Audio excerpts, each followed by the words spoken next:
உள்ளே ஃபஸ்ட் எடுத்தையுமே எலுமிச்சை மரத்தை பார்த்துடலாம். எலுமிச்சை மரம் பார்த்திங்கன்னா ஒரு 2 மந்த்ஸ் முன்னாடி நல்ல குளிர்காலத்தப்போ எக்கச்சக்க காய் வந்துட்டு இருந்துச்சு. ஒரு நாளைக்கே 10-20 காய் மாதிரி வந்துட்டு இருந்துச்சு.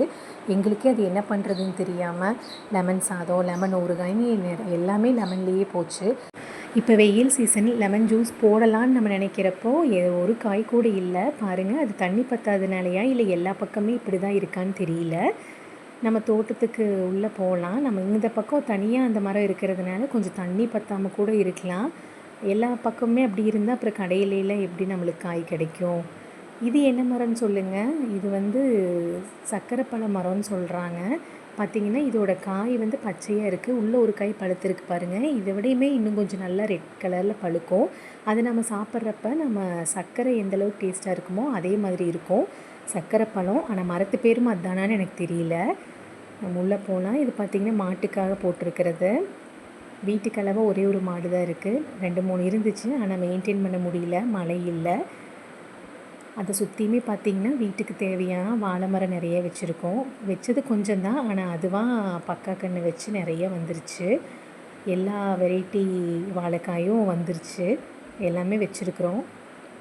கடையில் வாங்காமல் கெமிக்கல் இல்லாமல் கிடைக்கிது அப்படின்னா இப்போதைக்கு பால், தயிர், வெண்ணெய் அது மாதிரி பொருள், அப்புறம் வாழைக்காய், இது மட்டும்தான் எங்களுக்கு இப்போதைக்கு கலப்படம் இல்லாமல் கிடைக்கிறது.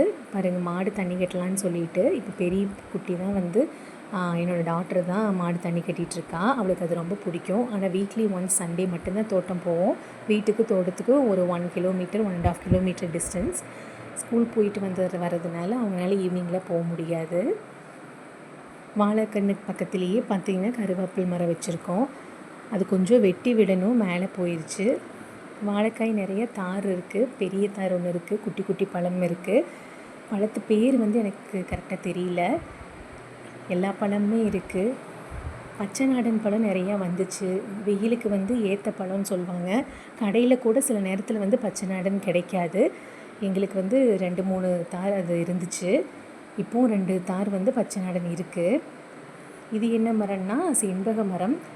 ஆரஞ்சு கலரில் இருக்கும்ல செண்பகப்பூ, அதோட மரம். நிறைய சுலக்க அந்த மாதிரி நிறைய உள்ள எறும்பு இருக்குது. அதே மாதிரி ரோஸ், இதில் தண்ணி தொட்டியிலிருந்து நிரம்பி வெளியே வர்றதுனால இந்த இடத்துல எந்த செடி வச்சாலும் நல்லா தளன்னு வளரும். அதனால் பிங்க் ரோஸ் ரொம்ப நல்லது. ஸ்மெல் அவ்வளோ சூப்பராக இருக்கும். பன்னீர்லாம் அதில் தானே தயாரிக்கிறாங்க. அதனால் இந்த ரோஸ் செடி 2-3 இருக்குது. நிறைய ரோஸ் இருந்துச்சு. இன்டோர் பிளான்ட் கூட ஒன்று இருக்குது. அப்புறம் கத்திரி செடி 2-3 அதில் இருக்குது. நிறைய இருந்துச்சு. ஓமவல்லி செடி, சுக்கிட்டி கீரை, அப்படின்னா மணத்தக்காளி கீரை, அந்த செடி எல்லாமே இருந்துச்சு. இப்போ எல்லாமே பிடுங்கிட்டாங்க. கொஞ்சம் ஒரு மாதிரி பூச்சி வந்துருச்சுன்ட்டு. இந்த சைட்லேயும் பார்த்திங்கன்னா வாழைக்கன்று இருக்குது. இதுலேயும் பக்கக்கன்று நிறைய அப்படியே நிறைய வாழைக்கன்று வந்துருச்சு. இதுதான் மாட்டு சாலை. பக்கத்தில் பார்த்திங்கன்னா வேப்ப மரம் பெருசாக, அது நிழலே போதும். வெயிலுக்கு ரொம்ப இதமாக இருக்கும். மதிய நேரம் தான் போயிருந்தோம். வெயிலுக்கு ரொம்ப நல்லா இருக்கும் காற்று, வேப்ப மர காற்று. எத்தனை பேருக்கு இந்த மாதிரி வேப்ப மரத்து நிழலில் படுத்து தூங்குறதுக்கு பிடிக்கும்னு சொல்லுங்கள்.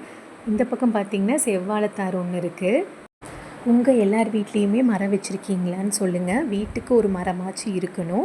நீங்கள் அப்படி வச்சுருந்தீங்க அப்படின்னா என்னென்ன மரம் உங்கள் வீட்டில் இருக்குது? வேப்ப மரம், வாழை மரம், எந்த மரம் உங்கள் வீட்டில் இருக்குதுன்னு சொல்லிவிட்டு கண்டிப்பாக கமெண்ட் பண்ணுங்கள். ஏன்னா செடிகள் எல்லாத்து வீட்லேயுமே வச்சுருப்போம். ரோஸ் அந்த மாதிரி சின்ன சின்ன செடிகள் வச்சுருப்போம். செம்பருத்தி அந்த மாதிரி மரங்கள் நிறைய பேர்த்து வீட்டில் இல்லை. அதுக்காக கேட்குறேன். இருக்கிறவங்க என்ன மரம் இருக்குங்கிறத கண்டிப்பாக கமெண்ட் பண்ணுங்கள். இப்போ தென்னை மரத்தை பார்க்குறக்கு போகலாம். எங்கள் தோட்டத்துக்குள்ளே இது பக்கத்துலேயே இன்னொரு தோட்டம். அங்கேயும் எலுமிச்சை செடி 2-3 இருக்குது. ஆனால் அதுலேயும் எந்த காயுமே இல்லை. தென்னை மரம் பார்த்திங்கன்னா இப்போ தான் ஒரு 2 வருஷம் ஆச்சு. ஓரளவுக்கு ஹைட் ஆகிருக்கு. அதில் நிறைய பார்த்திங்கன்னா 6 மந்த்து 1 இயர் ஆனதுக்கப்புறம் கூட மரம் போயிடுது. அதுக்கப்புறம் வேறு மரம் வைக்கிறப்ப அதோட ஹைட் வேறு மாதிரி இருக்குது. சொட்டு நீர் தான் போட்டு விட்டுருக்கு. இப்போல்லாம் வெங்காயம், தக்காளி காட்டுக்கே பார்த்திங்க அப்படின்னா யாரும் தண்ணி கட்டுறதில்ல. அதுக்கே சொட்டு நீர் போட ஆரம்பிச்சிட்டாங்க. இப்போ நிறைய மரம் ஸ்டார்டிங்கில் போயிடுச்சு. ஆனால் இப்போ ஒரு 1 இயர் கழித்து கூட நிறைய மரம் 1-2 அந்த குருத்துலேயே பூச்சி தாக்கிருச்சு. அது எதனாலேன்னு தெரியல. அதனால் அதுக்கெல்லாம் பார்த்திங்கன்னா வேறு மரம் வைக்கிறப்ப அதோட ஹைட் வேறு மாதிரி இருக்கும். இப்போ கூட ரீசெண்டாக ஒரு மரம் சின்னதாக புதுசாக வச்சுருக்கு. பாருங்க, காமிக்கிறேன். குட்டி மரம் அது. நிறைய வந்து பூச்சி தாக்குது, நிறைய இங்கே எல்லாருமே அதான் சொல்கிறாங்க. அப்போ கொஞ்ச நாள் வரைக்கும் அப்படி தான் இருக்கும்ன்ட்டு. இதுதான் நாங்கள் லாஸ்ட்டாக வச்ச குட்டியான மரம். தோட்டத்தில் வந்து பார்க்கணும் அப்படின்னா நாங்கள் வீக்லி ஒன்ஸ் தான் வர முடியும். ஸ்கூல் போகிறதுனால குட்டீஸ் வந்து ரொம்ப ஆசைப்படுவாங்க வீக்லி ஒன்ஸ் ஆச்சும் வந்து பார்த்துட்டு போகணுன்ட்டு. 1.5 கிலோமீட்டர் தான், இருந்தாலும் வந்து வீக்லி ஒன்ஸ் தான் நாங்கள் வருவோம். திரும்பி வர்றப்போ மாடு தட்டு போட்டாச்சு, தீவனம் சாப்பிட்டுட்ருக்கு. உள்ளே வந்து செவ்வாழை தார் ஒன்று வெட்டி வச்சுருந்தாங்க, அதை எடுத்துகிட்டு கிளம்பலான்னு அதை எடுத்துட்டோம். சிலது வந்து 1-2 கீழே விழுந்துருச்சு, அதனால் கொஞ்சம் அடிப்பட்ட மாதிரி இருக்குது. நாங்கள் முடிஞ்ச அளவுக்கு வாழைப்பழம் வந்து நாங்கள் கடையில் வாங்குறதில்ல. ஒன்று போனால் ஒன்று வந்துடும். அப்படியே 2 வீக் கேப் இருந்தாலும் நாங்கள் கடையில் வாங்குறதில்ல. எப்படியும் ஒரு தாராக வந்துகிட்டே இருக்குது. நிறையா வந்து தண்ணி அந்த வழியாக போகிறதுனால அப்படியே பக்க கண்ணில் வந்துடுது. இப்போ மாட்டுக்கு ஒரு பாய் சொல்லியாச்சு, நாங்கள் கிளம்பியாச்சு.